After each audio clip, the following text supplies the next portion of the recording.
Good afternoon, everyone. I want to welcome you all to our webinar today. The theme is Strategic Alternatives, What to Do Before the Government Money Runs Out. I want to thank you all for being in attendance and hope you're all doing well. Those of you in the Bay Area, I know between COVID-19 and now with the recent fires, there's a lot of challenges out there in addition to the challenges that your businesses are facing from all the above. So in any respect, we've got a distinguished panel here today to help us talk about, what to do with regards to the, how to handle all these challenges, what the status is of kind of some of the current government programs, as well as some planning tools and, alternatives that are out there to look at beyond just what government money programs have been previously announced. I want to first introduce everyone on the panel here. I myself, Jerry Johnston, I'm a partner here at CFOs to Go. We're a fractional CFO firm that has over 20 partners covering different areas, service areas, and industries.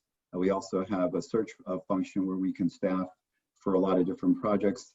And my area of focus is in the clean tech space. I've got about 30 years in renewable energy, clean water, clean air type of companies. Next, I want to introduce to you Richard Rogan. Richard, why don't you take it from here? Thanks, Jerry. My name's Dick Rogan. I'm an attorney with Jeffer Mangels, Butler, and Mitchell in our San Francisco office, and I'm co-chair of the firm's bankruptcy and insolvency and restructuring department. I've practiced law in San Francisco for 45 years in this particular area, and I represented financial institutions, purchasers of assets out of distressed businesses, sellers of assets in a distressed business, receivers, assignees, you name it, we've done it. So happy to be aboard. Very good. Thank you, Dick. Next, I'd like to introduce Joseph Weissglass. Hi, everybody. Joe Weissglass with Configure Partners. I'm a managing director in our Atlanta office. I want to also thank Jerry for having me today. Configure Partners, we are a boutique investment bank focused in the middle market. We are industry agnostic, so we do everything from restaurants and retail to manufacturing and distribution and really everything in between. We are, however, very focused on our product, and our product is credit. So we look at ourselves as focused on credit and credit-driven transactions, which is euphemistic in many ways for restructuring in distress situations. So we'll talk about that as we get into the panel today. But at the end of the day, we advise borrowers on how to either raise new debt capital or borrowers and how to deal with stress, distress, restructuring situations that they may be encountering in a credit relationship that hasn't gone according to plan. Thank you, Joseph. Before I introduce our next panelist, I do want to let everybody know we will be taking questions along the way. We hope to try and have questions that are pertinent to the topic at hand, since we're covering a few different areas. So use the Q&A feature in Zoom, and we will be reviewing those and trying to insert those in as we get through with the various parts of our program to make sure we've got ongoing dialogue here. Our next panelist is Derek Rosenstock. If you could please introduce yourself. Yeah, Jerry, thank you very much for having me. So I've been in middle market lending for the greater part of 15 years, and I'm a managing director.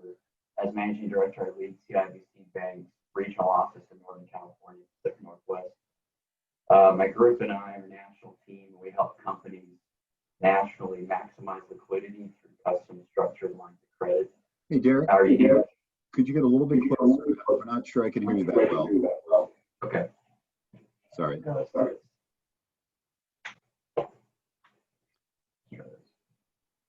about now? You okay? A little better, yes. Okay. So our unique credit offerings allow us to provide finance in the middle market, along with private equity sponsors that are looking at paying levels of liquidity that are generally higher than most commercial lenders are able to provide. So we're also able to finance acquisitions, turnarounds, and restructuring as well. So that'll be, and my role here is to talk about financing alternatives, which we'll get to in a little Okay, Derek, I think we're still losing a little bit of you right now there, so you may want to try and get a little closer maybe with some headphones. Next, I'd like to introduce Joe Aloof. Yes, good afternoon. Thanks for having me. I'm also a partner at CFOs to Go, and I lead two practice areas. One is the turnaround and restructuring, and the other one is the corporate finance and transformation. I've worked in my professional career with over 300 companies, helping them going through what they found themselves as difficult times. I've been involved in some well-known restructurings and turnarounds, and joined CFOs to Go about a year and a half ago to lead that practice. Thanks for having me. Sure thing. Thank you, Joe. And in fact, first area that we're going to cover is kind of an overview of the current government programs, primarily those derived from the CARES Act. Joe, if you could kind of walk us through that, and then we'll certainly be looking for any questions on those and have others get involved as well. Sure. So there are basically three programs that have been launched through the CARES Act. The first one was the PPP, which is structured in such a way that if accounted for correctly and properly, it could be subject to 100% forgiveness by the government. That program right now is closed, may become open, they may come back with another PPP, and at that point there'll be additional funds available. But that program is closed, and now most companies that have made use of that program are going through the process of accounting for the items that would then qualify for up to, as I said, 100% forgiveness. The second program is the EIDL, which is more of the disaster relief program through the SBA. That's a program that I personally believe that every company should apply for, because it's a fairly straightforward process. And one of the first things that happen, you get a $10,000 grant, up to $10,000 grant up front. And it's easy to apply. It's then translates into a loan that can have very attractive terms. I don't want to go into the details right now, but certainly if there are specific questions, I can address them later. The third one is what's called the Main Street Lending Program. It has three components. And I want to emphasize a couple of things related to that program, because there's been some confusion in the sense that people companies thought that this is really applicable to much larger companies, and that's not the case. So the essence of the program is really to make funds available to companies that were relatively healthy in 2019. So that's kind of the first condition. And it's predicated on EBITDA. So if you had positive EBITDA in 2019, and as long as that EBITDA, let's say, is about $40,000, which is a low threshold, you are eligible to participate in one of those three options that are available under the Main Street Lending Program. It's very attractive. It can be done on a secured or an unsecured basis. It can be in conjunction with existing debt. It has all sorts of very interesting features, but it's a very complicated program to apply for and to become eligible for. And the important part associated with that program is that a borrower can borrow up to 6 times 2019 EBITDA. So that can really result in a significant amount of additional borrowing capacity, again, through this program that can come in conjunction with existing debt. So that's kind of the summary of the three CARES Act lending facilities that have been made available. Okay, thank you, Joe. One of the things I would like to add, because I know there's been a lot of talk about the PPP program and it's gotten a lot of headlines. As Joe mentioned, the extension of the PPP program through the PPP Flex Act was all the way until August 8th. It's now closed. Congress is, amongst the various things they're debating right now and going going back and forth on is potentially extending that and potentially giving companies that have already applied a second second bite at the apple, if you will. But that remains to be seen. Obviously, with Congress, nothing's final until it's signed by the president. Another thing to kind of also share with people, especially those that have already gotten the PPP loan, is that in terms of the forgiveness application, while the SBA did open up their window to start accepting the applications from the banks as of August 10th, last Monday, most, if not all, the banks that we've been in touch with so far said they're waiting to actually start processing applications until Congress passes their next legislation, because in many cases they're expecting that there will be some language included in there affecting the forgiveness, potentially allowing, say, borrowers with $150,000 loans or less to be automatically forgiven, thereby making the forgiveness application process a lot simpler. Nothing has been determined, time will tell, but that is one thing for those companies that are looking to get their applications in and process quickly. That will likely delay it a bit, just because banks are trying to do this efficiently as possible. And with the rules still being written by Congress and ultimately the SBA and Treasury, they're waiting right now to kind of get more information before opening up the window and actually being able to process those applications. But nonetheless, for all the firms that have had the loans extended through the program, it is worthwhile getting your records in place, especially payroll records, to be able to be ready for it so that when the window opens, you have the opportunity to process sooner than later. Next, I'd like to pass it on to Dick Rogan to talk about kind of developing a clear view of your financial future. Thanks, Jerry. Of course, before you can develop a clear view of your financial future, you need to know what your financial present is like. Basically, you have to look in a mirror. You need to get the facts and put them together in a way that you can use them for your own sake in managing your business, but also use them with your experts or consultants that you might need to bring on, and ultimately with your bankers. So the first thing you want to do is remember the number one rule that we have in any kind of a workout, and that is that cash is king. This is all about cash. It's all about generating cash, preserving cash, and making sure you have enough cash to take you from where we are today to whenever we go back to some level of normality. And to find out where we are today, we need to prepare current financial statements. So do that, please, on a cash basis, if you will. Have your cash on hand, your accounts receivable, the good ones, usually those that are within 60 days, and any other assets you might have that might be liquidated, turned into cash, like inventory or some of your other equipment or things like that.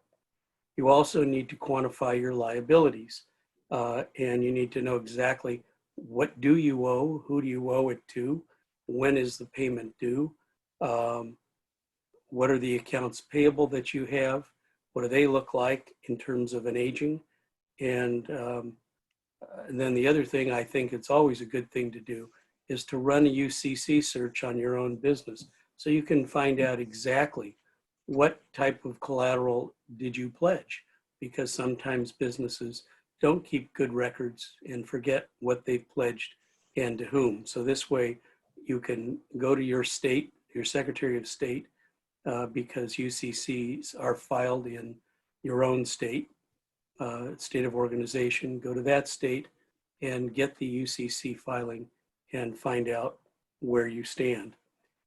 From this information, the next thing to do is to run what I call a liquidation analysis. And these are things, by the way, that your banker would do as well when you get around to meeting with him or her. So you want to run a liquidation analysis and you want to have two questions. What would happen if we liquidated the business immediately? And what would happen if we sold the business in an orderly fashion? And you sit down and you take a look at your assets and try to get rough numbers there to figure out how things will work. That's not to say you're going to sell the business, but you're going to use this as an anchor, as some way to make sure that things actually work. I'm being told my internet connection might be unstable, but you're all still getting me, right? Yes. Yep. Okay, Yep. good. All right, the next thing you do is look at your cash flow. And here's where we use an age-old tool that people who do what the people on this panel do have used forever and a day. And that's a 13-week rolling cash flow projection or forecast. So week by week, you start with cash on hand. You deal with the sources of your cash. You're going to sell some assets. You're going to collect some receivables. Where's the cash coming from? Maybe loan proceeds, it could be. And then you go next to uses of cash. You're going to spend it on paying rent. You're going to pay taxes. You're going to pay your employees. You're going to fund retirement plans, whatever. You're going to buy more inventory, whatever you might do. And you do that week by week. And that's how you come up with a 13-week rolling cash flow forecast. In these days, we have a lot of people who have a very unusual problem. Typically in my business, I'm dealing with people who whose problem is too much debt and they have some revenue. Today, we often have people who don't have very much debt, but what they have is zero revenue or very little revenue. You still have to do this forecast and try to figure out what your cash positions are going to look like, because that's what you and your consultants are going to use to try to get you out of this problem. Next, you want to have your loan documents reviewed if you have them. Best way to do that is to ask an attorney who's familiar with loan documents, somebody who does commercial legal practice, someone who understands the Uniform Commercial Code. You want to find out also if you have any covenant defaults and if you have any assets that are unencumbered, in other words, not covered by somebody's security interest. And then the questions we have, that we're going to work on. Can we improve or speed up our account receivable collections? Sometimes a simple phone call to one of your good customers will bring some money in a little faster than you thought. You might need to give them a little discount, but it might be the cheapest way you can get money in the door. The second way would be, can you slow down or delay accounts payable? Again, if you're a long-time customer, these days people will work with you. Give them a chance to do that. Next, do you have some assets you don't need? Can you sell those assets? Maybe you even want to consider selling your company at this time if it's in the right industry and there's a demand for whatever it is your company does. And then you have to look at the hard decisions. What kind of cuts can you do? Can you reduce the amount of income you're carrying? Can you negotiate with your landlord? And frankly, very sad, can you perhaps do something with your staff to where you might have to make some cuts in staff, either salaries or in positions. And then finally, you're going to want to talk to your banker. And when you talk to your banker, you're going to want to be prepared. So you're going to need help. You're going to need consultants, like the things that Joe mentioned. You're going to need somebody like that to work with you. You might need a CPA. You probably have one already, but you want to make sure your records and the things you're going to present to the banker are in good shape. You want to have insolvency counsel, somebody like me who knows what your real alternatives are and whether you can bluff or whether you can take another tactic if you have to do that, but without selling the business down the river. And then finally, you may need to have a broker or an auctioneer if you have some excess equipment or real estate that you want to sell. That's a very, very fast run through on on how one gets a clear view of a financial future. But essentially, those are the things that you have to look at. Okay, well, very good. Thank you, Dick. Definitely a lot to contemplate there and some things we could certainly unpack a little bit further later on with some questions. Next, I'd like to pass it on to Derek, and he's going to talk about different financing alternatives. Sure. Today, I thought we could look at financing alternatives for companies that are in the middle market segment of the economy. Many financial institutions kind of define the middle market a little bit differently, but for this discussion, let's define the segment as 5 million up to 500 million in revenue.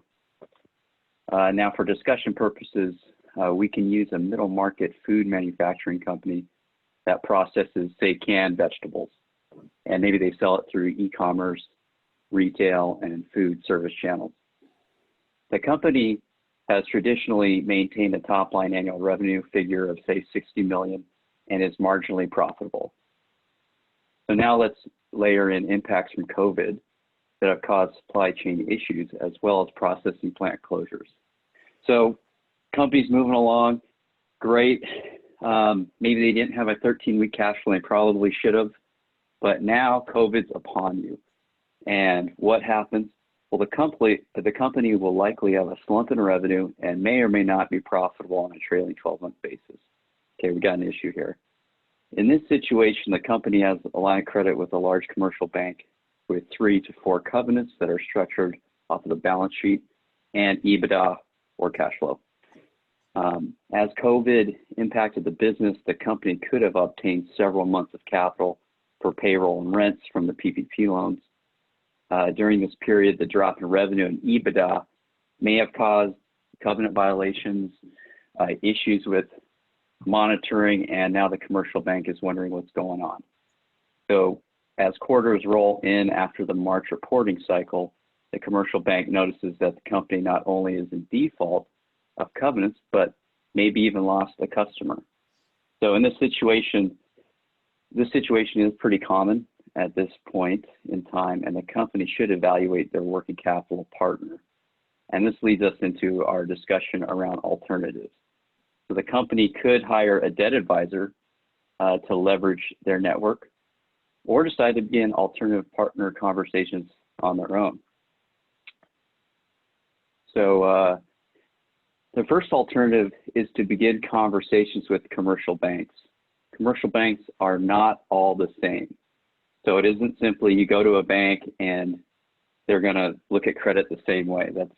That's just not the same. That's just not the case. So if you're with a commercial bank today, it might be worth it to start conversations with other commercial banks if you find yourself in an issue with covenant violations and maybe special assets groups are following your account along with the relationship manager. That's the time to start conversations.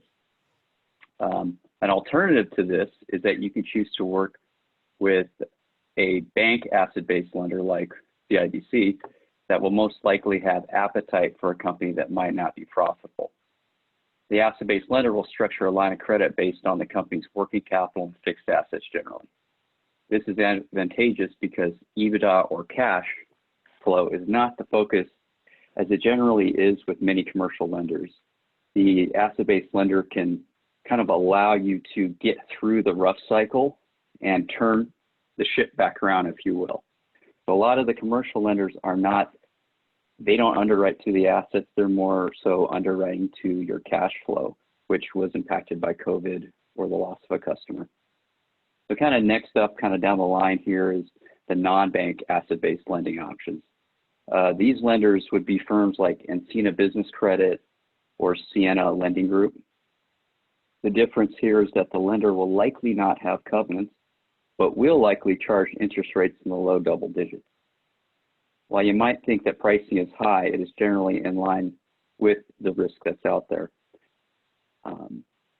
These non-bank lenders will likely not finance term loans, so you have to figure out what you're going to do with your real estate mortgages, and tend to shy away from fixed assets depending on where you're at in your turnaround cycle.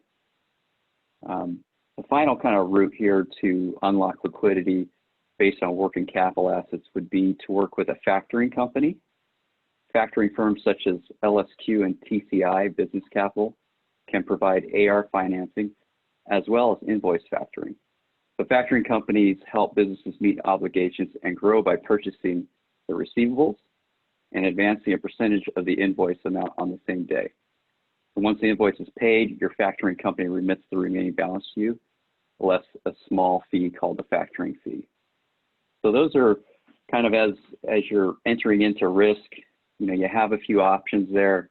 I definitely would say that you either want to start your own conversations with commercial banks and maybe bank asset-based lenders, even non-bank lenders, or go out to configure partners like Joe and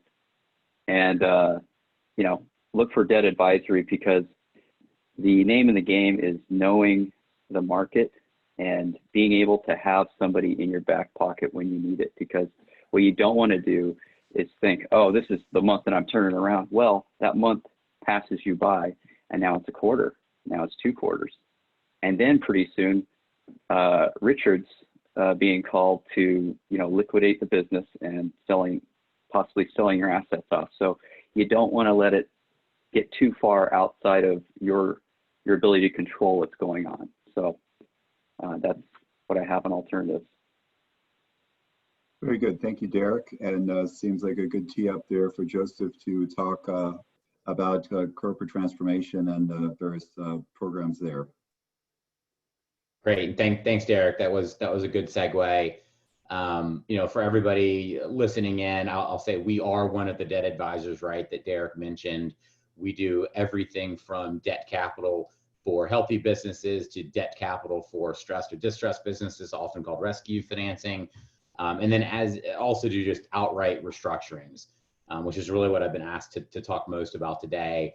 You know, in reality, those things exist on a continuum, exist on a spectrum. We often explore more than one of those alternatives at the same time, explore them in parallel. But really, from a restructuring perspective, 3 strategies that I'll hit on today. Broadly speaking, there's what we would call a restructuring or balance sheet restructuring or reorganization, depending on who you're talking to. There are asset sales and there are acquisitions. This is another point where I'll stop and say, in reality, in practice, the solution is often some combination or permutation of these 3 strategies. It's not as though you explore just one of the 3. In most instances, typically you're bringing multiple elements together into a fulsome, holistic style solution. And it's really not a one-size-fits-all type evaluation either. There are a lot of factors that come into play. Some are specific to the borrower, to the company. Some are specific to the lender or lenders. Some are exogenous to the constituents that are in the capital structure at the time, you know, that were brought in. And so it really is a very bespoke solution. And it's, you know, it's a bit of a process to come to the solution there. But we work very closely with guys like Dick, guys like Joe, and then ultimately guys like Derek as well when the restructuring plan calls for new capital. But, you know, first I'd say on the restructuring side, really outside of restaurants, retail, hospitality, maybe a few other sectors, we're not yet seeing that dramatic surge in restructuring activity that the mainstream news would have you believe is out there. There's a moderate uptick in activity. We're clearly busy, but it's mostly, I think, because of the various stimulus programs that we've discussed, a lot of the real stress or distress or triggers for actual transactions have been pushed down the road. I think we expect to see a more serious surge in that activity later in 2020 and early 2021 as that stimulus subsides. But at the end of the day, we do think it's prudent to start planning for what happens when that capital stops coming, when the liquidity, the stimulus dries up. We do think it's prudent to start planning ahead of that point in time as far as what is the ultimate solution here. You know, as we all know, everybody knows on the phone, options have value and they have value for a reason.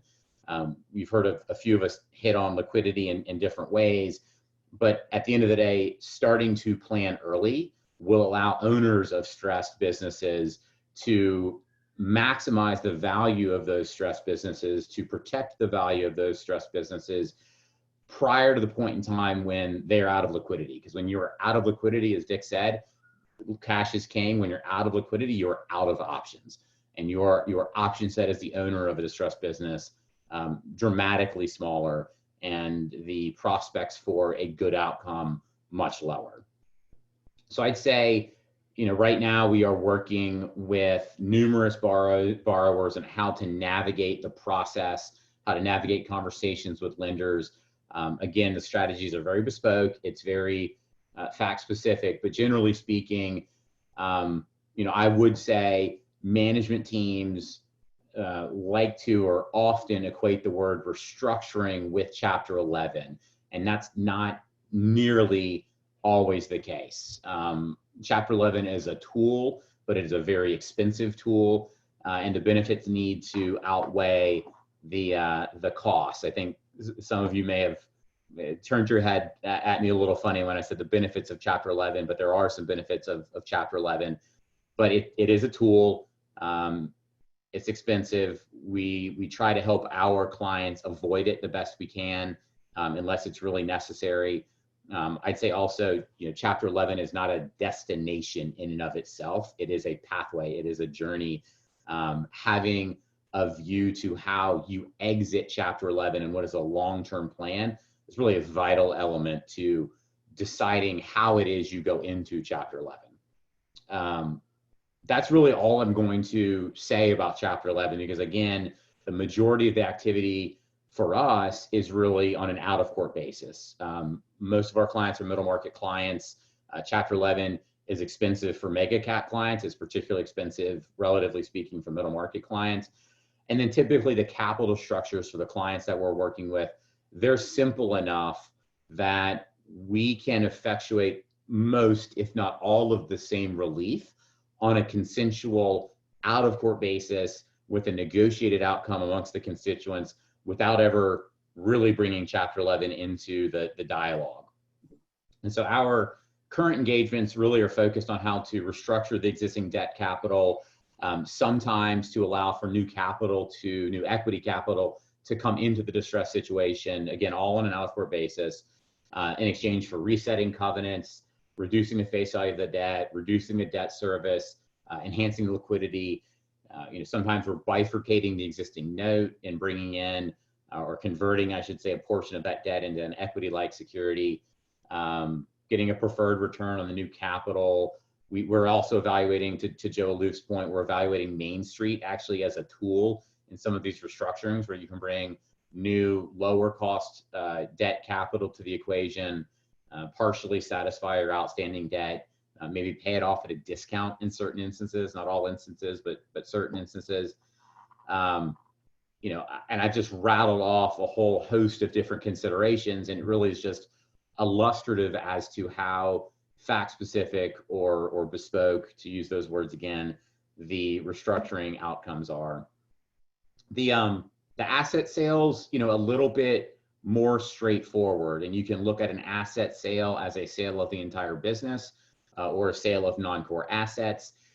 Typically, you're looking at least on the non-core asset side of things, you're looking at selling assets to raise the liquidity that we've all been talking about in order to bridge to some sort of recovery, liquidating unused equipment, consolidating facilities, selling real estate, that sort of thing.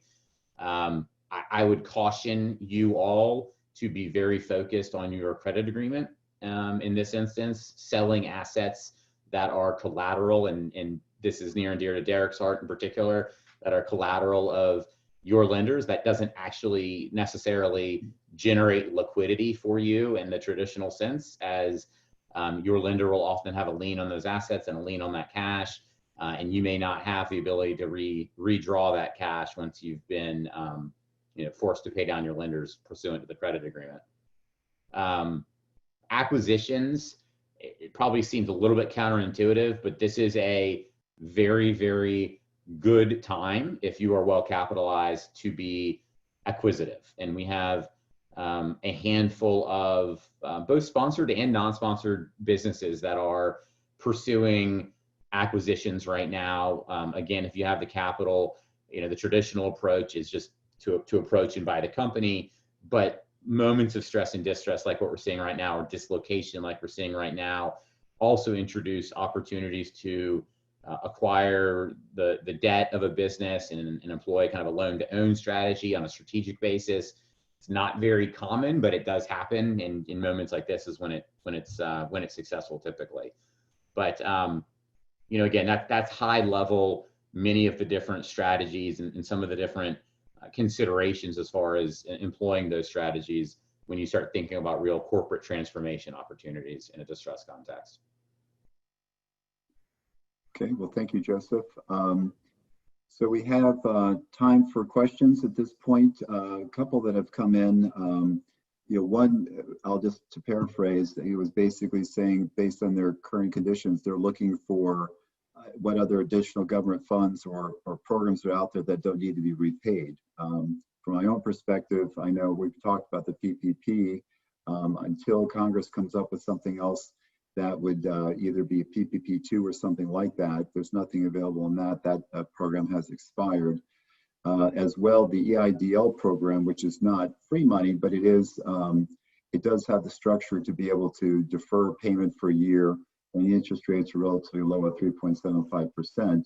That program has been fully subscribed, and the grants that were associated with the $10,000 up to $10,000 grants that Joe mentioned, that also has been fully subscribed. So as far as I'm aware, and others please pipe in, the programs that were put out there as part of the CARES Act at this point have been basically used up or expired in their timeline, and there isn't anything else available government-wise at the moment to be able to provide any kind of grant-like funds that I'm aware of. Jerry, if I may, that's correct. I wanted to mention something about the Main Street programming that I didn't talk about before, and that is under certain circumstances, loans under the Main Street lending program can be used to pay off other existing debt. So back to Derek's kind of comments and also Dick's, if you have banks breathing down your neck, this is an option that's definitely worth pursuing. And again, the important aspect of it is that you can literally borrow up to 6 times your 2019 EBITDA. So that's pre-COVID, and significant amount of leverage can be added that would mean kind of new liquidity. Yeah, and I'll just add to that too, under the MSLP, that while you're still ultimately borrowing the funds through a bank, and you will have to go through their credit standards, the way the program is set up is that the Fed's special purpose vehicle is assuming 95% of that. So it does basically allow for the banks to be, I won't say more risk tolerant, but they certainly have less skin in the game than they would if they were making the loan just directly off their own balance sheet. It allows them to be able to have most of that be replenished on their balance sheet to go and lend to other things. So that provides some potentially additional, I won't necessarily credit enhancement, but it certainly does make it potentially more attractive. Yeah, I would just one reaction or one addition to that for everybody who's listening in as it relates to Main Street. I think we've spoken to 120 Main Street lenders in the last 2 weeks. They are all swamped, to say the least, with applications. Resources are stretched incredibly thin. As of Wednesday of last week, 13 Main Street loans had been funded nationwide. So if this is an avenue that you're interested in exploring, you need to get in line. You need to get your application in sooner rather than later. Expect long processing times. Got it. I'd like to add as well that a lot of lenders are not, they are not providing the loans to non-customers. So, you might have to call a few banks, plus then you're gonna have the waiting lines too. Very good. Another question that had come up with regards to, if you have existing debt and the loan covenants, and, if you're reporting on a monthly or quarterly basis, certainly in quarterly, you're beginning to kind of have the Q2 numbers showing default or potential defaults there. What would be some recommendations from the group in terms of how to approach your bank to be able to negotiate either some kind of extension or other things to get some relief from those covenants to be able to work with the existing lenders, especially if there's not a lot of other resources from a banking perspective that might be immediately available? Well, Jerry, right now, the regulators who of course, all the commercial banks and others have to, have to deal with on their side of this. The regulators have expressed the point that the banks can not be as strict as they might usually be. Whatever that means remains to be seen. And a good chief credit officer is going to be very, very wary of those kind of statements, because today they say, fine, go ahead, you can pretend and then extend the loan. But the end of the next quarter, maybe we're not going to think that was a good idea. So the best thing you can do, as I said earlier today, was be prepared. Make sure that you've done your homework, that you don't walk into the bank's office disheveled with a bunch of papers in a shoebox. Make sure you've got your papers ready to go, your financials up to date, and have some idea as to what you think is going to happen in your business going forward and how it compares to normal years. So for instance, the food manufacturer that Derek mentioned, that may be a seasonal business. And right now we see a lot of problems in seasonal agriculture in California because in large part because of lack of labor. We have lots of other issues here too. Some weather issues are developing as well. But those guys are seasonal and they have seasonal needs, and their bankers should be used to servicing them on a seasonal basis. For people who aren't so seasonal or whose season may be in the fourth quarter, you still need to bring in comparisons with the way it looked normally and go in and show your banker what you've got, and then give them some ideas to how you plan to get from where we are today to build a bridge to get to next year. How long do you think it's going to last? Do you think this, and you have to make an assumption. Nobody has a crystal ball. One of my partners who does what I do has a crystal ball on his desk, only it's cloudy. Can't see through it. And, that's kind of what we tell people. So we make the best educated guesses or estimates as to where we think things are going to be. And we say to ourselves, how are we going to get past this time? We're a travel company. We're a summer camp company. We don't have any revenue this year. How are we going to keep the infrastructure afloat to be able to go to next year? Certainly you've thought that through. You've run your business. You've run it successfully for many, many years. You're a very important part of the team. But what you don't know is how to deal with these difficult problems that we're facing now. And there's where you need to pick up the phone and call someone to help you get your presentation ready before you go speak to bankers. And Derek's point was, of course, correct about the commercial bankers. They're not all the same. Start with your own bank, but you might have a few others you want to talk to, and then find somebody who can help you weed through what other types of financing might be available.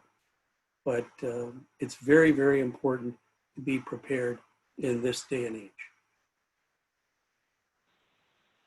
Yeah, I'd like to add this one thing. If definitely want to go prepared, let the banker know what's happened. Don't try to hide behind it, and don't try to think that it's going to go away, because it won't, because the financials will come out later and then questions will be asked, what happened? And right now they have to speak to their credit groups about your account and the way that you're performing. So if they don't have the right information, then it may not benefit you in the long term to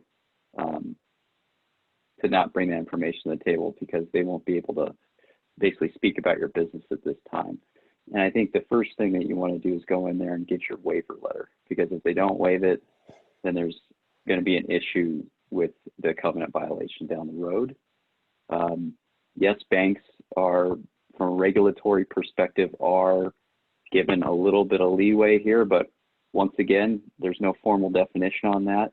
If that turns and now they have to then report all of those that are in covenant violations, or there's some change there, you know, you're going to have to move relatively quick as they shift you to like a special assets group if you're truly hemorrhaging, if your business is damaged. So I'll leave that there.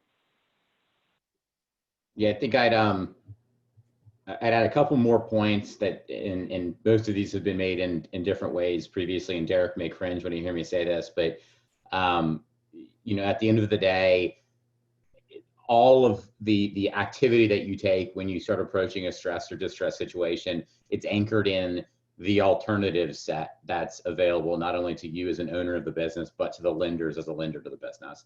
And having a very, very strong assessment of what that alternative set is going to ground your response to your banker, the special assets group, in some sort of what is the best alternative type analysis. The you know, the other point I will make is that your bankers are people too.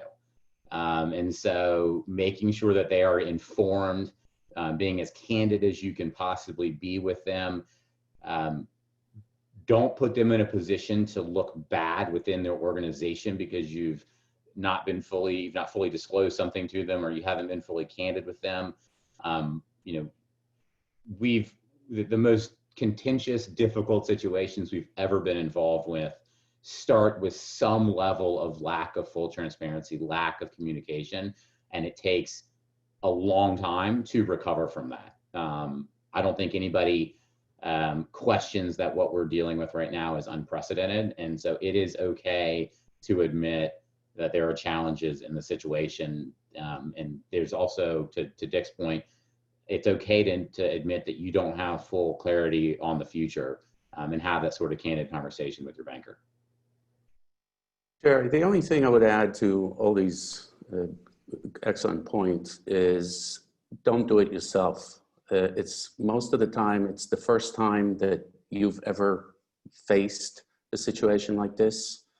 And because you need to be prepared, you need to have a plan, you need to have a tactic, hire a professional to help you. And because those of us that have done it many times, often they know the financial institution, they know the players, and the approach may be very different than if you were to do it yourself. I would definitely second that. I mean, I've having been in the situation of being an advisor as well as also being in the CFO role, relationships matter. I mean, when you think about it, as you know, it's been pointed out, I mean, you've got a lot of individuals, you know, in stressful time like this, all the banks are finding that their clients are challenged, or many of their clients are challenged. And, you know, there's only going to be so many resources available when you think about what the banks are going through. Not that you're going to feel sorry for them, sorry guys, but ultimately, you know, they're basically trying to maintain a client base. They've got the PPP program kind of thrust upon them, which has created a lot of fire drills.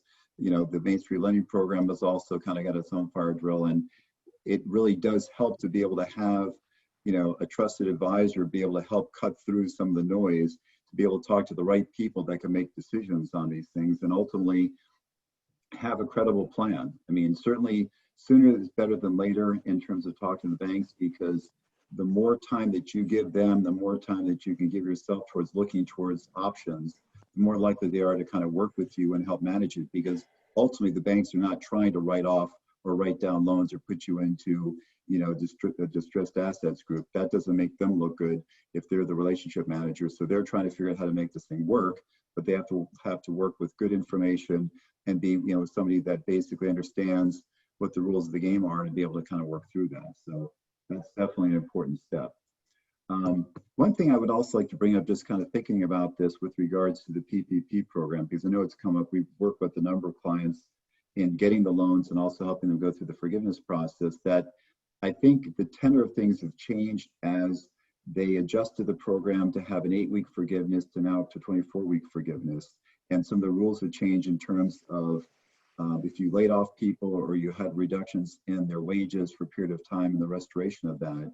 And I think it's important because ultimately, you know, the idea of getting a free money is great, but don't let the tail wag the dog here. And that you want to get the forgiveness, but rushing to try and, fulfill the terms of saying it's got to be spent on these things in this period of time, especially when it was focused on the 8-week period.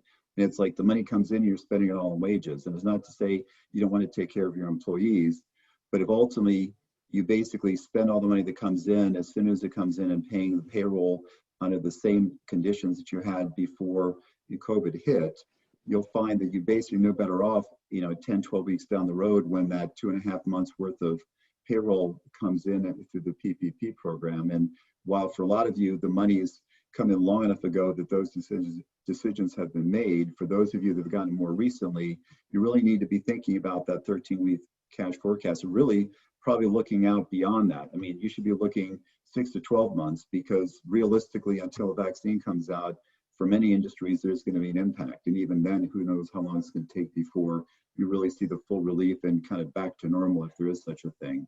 From that, you should really be thinking about, okay, what do I need to do to kind of get through as long as I can? And if it means having to do some layoffs, production and wages, I mean, I've got a couple clients that have basically instituted 40% pay cuts across the board. No one's happy about it, but to the extent that they believe in the company and there's an opportunity down the road to potentially see it through and have a job on the other side, those are things that you may have to do, with the idea that while those potentially hamper you in being able to get full forgiveness, the way the rules have been extended now, that if you restore the headcount reductions or the pay cuts by the end of the year, you still have a safe harbor provision that allows you to still get full forgiveness. So really be looking out beyond just the next 4 to 6 weeks, 13 weeks even. You're really looking out through the end of this year into next and say, if things stay like they are or don't get better enough, is there a plan that I can come up with in terms of squeezing things down, whether it be in terms of layoffs or pay cuts or a combination of both, that can allow me to eke through?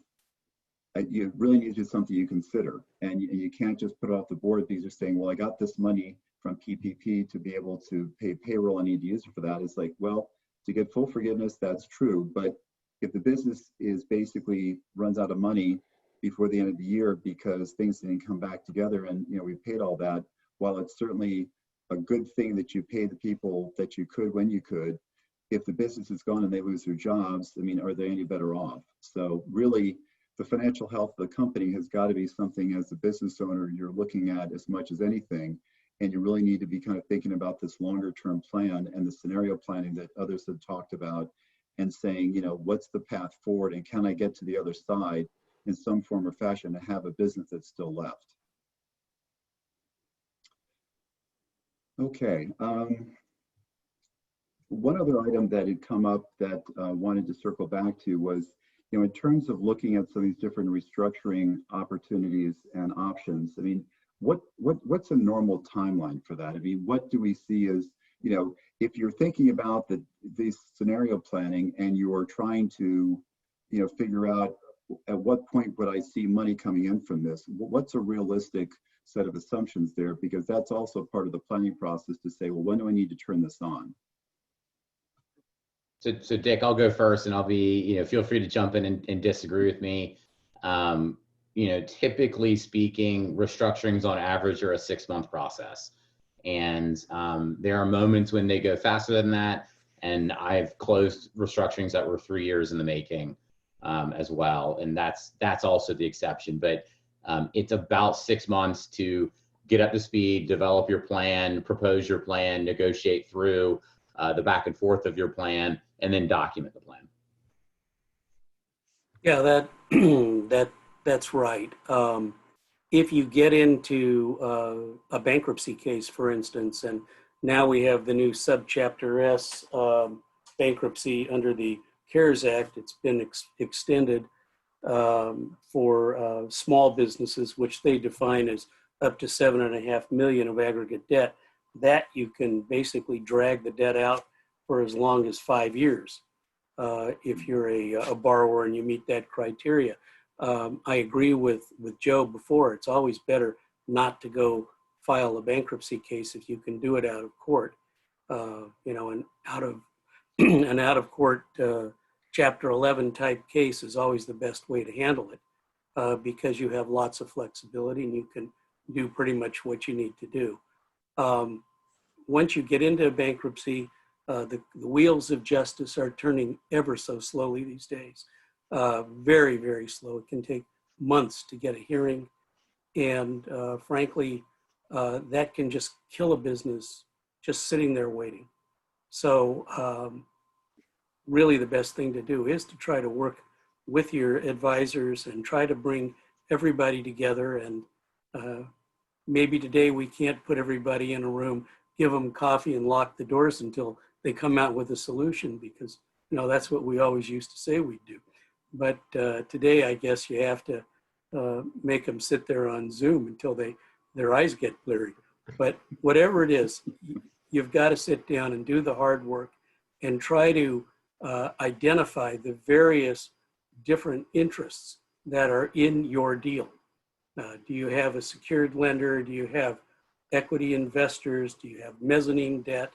Do you have a real estate issue with the landlord? Do you have, what kind of supplier issues do you have? Because today you could have all these things and a lack of revenue. You have to take the time to be prepared and get ready to go, no matter how small or large your company is. And then, as Joe says, you go in there, if you have somebody who knows where the sources of money might be, you can get it done in a relatively modest period of time. If you're out there prospecting for gold, you could be sitting there with your pan looking for gold flecks for a long, long time. So that's basically the way we see it. Yeah, I think if I can emphasize one thing here is that you need to have some significant amount of cash available or ready to come in order to get through a bankruptcy process. And so it's not a solution by itself. Well, that's right. In order to have a real decent sized Chapter 11 case, you are talking about, just to get started into 6 figures of cash for retainers and other things. Smaller companies, you can do it for less. Depends on where it is, of course, also. But you're talking about very substantial fees, not just legal fees, but other fees in the Chapter 11 process. So again, if you can do it some other way, that's always the first choice. And there are other ways and other procedures that you might use I always like to talk about how many arrows are in my quiver. And what I want my clients to do is come to me when I still have arrows in my quiver. Don't come to me when there's 1 arrow left and I've got to shoot that bullseye or else, because somebody, might move the target while I'm at it. So very, very important. Again, you've got a problem, take a stiff drink or whatever it is you like to do, and then sit down, buckle up, figure out the facts, get the people you need to help you, and move forward. It's not going to go away all by itself. Very good. Well, we have about 1 or 2 minutes left. I wanted to just give the panelists any opportunities for final thoughts before we wrap it up. Derek, do you want to start? Anything? I would just reiterate the fact that, you want to be active in, finding liquidity, especially at a tough time, and don't wait thinking it's just going to get better. My bank's going to work with me. Well, that might be the case. I wouldn't leave it up to chance, as banks are also a business as well, and their businesses are changing, and some banks are not lending, some are de-risking, so you never know what cycle your bank is in, because it's going to be difficult for a relationship manager to tell you exactly what's going on, and I don't think that that's going to happen in many cases. So, you got to take the initiative and talk to Joe, or Richard. Okay. Joe Loof, any final thoughts? I would just emphasize the options. And even in times like today, there are plenty of options that we heard through the panel today, options through the government, and there are always alternatives. So As dire as you may think the situation is, seek a professional that can really walk you through what the alternatives are. Got it. Joseph? So I think we've hit on a lot of the points. I think one that I'll leave everybody with is psychological in nature. I mean, there are three types of people or three types of reactions in stressful situations: people who ignore the fire, people who run from the fire, and people who run to the fire. And I can tell you from a career of doing this, if you're somebody who runs to the fire, you will have a better outcome than either of the other two types of people. Very good. Richard, final thoughts. We're living in unprecedented times in terms of dealing with credit markets and commercial credit and real estate credit. It's almost exactly the opposite of what we've had many times in the past during crises. We've got low interest rates, not high interest rates, but we've got very low revenue. We need to be realistic, as Joe just said, run to the fire. But first, put on your asbestos suit, please. Get prepared, and then go to work. It won't be easy, but usually your bankers are not looking for one more problem. And if you can help them, and I think Derek's point was this, if you can help them, not have to report something a little bit squirrely, you've gone a long way. You want to give them the truth, sit down with them, and try to find a solution. And that takes a lot of time and effort and skill. And anyway, good luck. That's all I can say right now. We'll all get through this one way or another. Very good. All right. Well, thank you, panelists. Appreciate all your time and thoughts here.